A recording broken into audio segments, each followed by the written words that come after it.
Good evening, and welcome back to the Pastor Study. For those of you who are wondering what happened to last week's Pastor Study, let me just say I was without a computer for most of the week, and obviously then was not able to piece all this together. We have just passed Easter, with the focus being on the resurrection. And I'd like to spend just a few moments this evening thinking in terms of that. Uh, there's an old Chinese proverb, maybe it's a Chinese blessing, perhaps. It says, "May you live in interesting times." As believers, we in the United States, we are certainly doing that.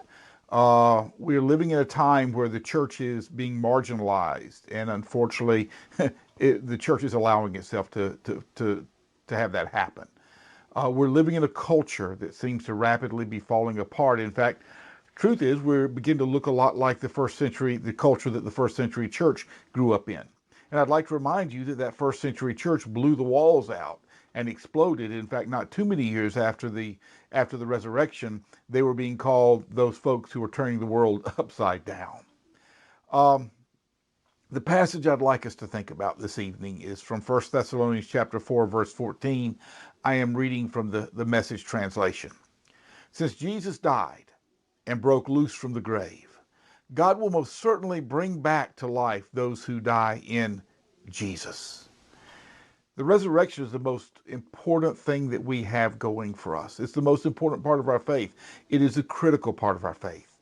The early church preached the resurrection frequently, long, and loud. It was the very key of their preaching and most of their evangelism. After all, that's what sets us apart from every other religion in the world. No other religion can lay claim to the fact that their founder, that their God rose from the dead and exists and will come back again. Uh, the promise for us is simply this: Jesus' resurrection is the proof of our own future resurrection.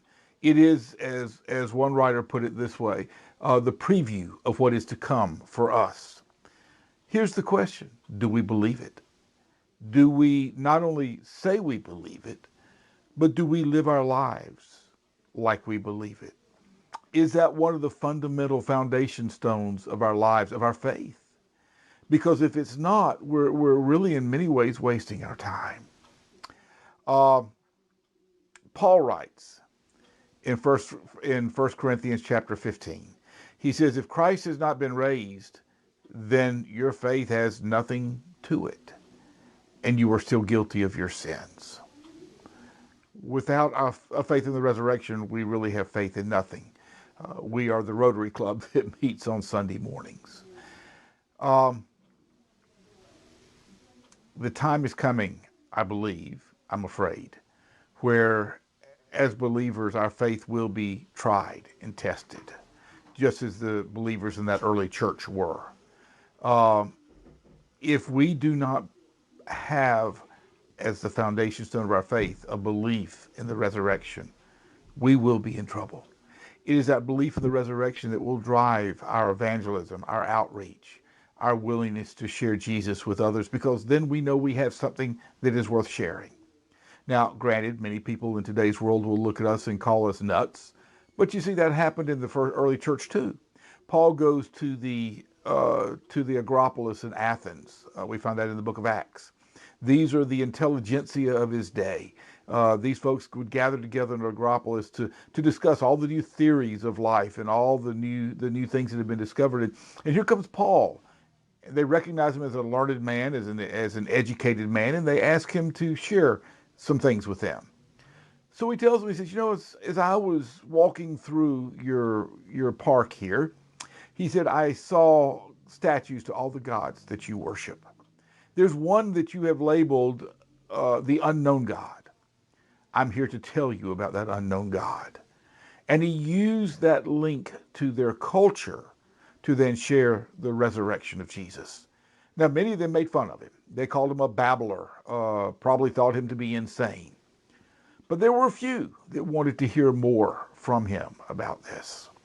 The reality is, in most cases, we will not be winning great masses, but we've only been called to be obedient to the gospel, and that's to share the word, to share the resurrection, to share our testimony and faith, one by one. We're not called to be Billy Grahams to go into crusades and win thousands. At least most of us are not. But we are called to share what we know to be true.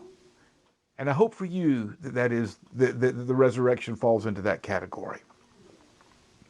The reality is this: if Christ has been raised, then we, as part of his followers, will join him.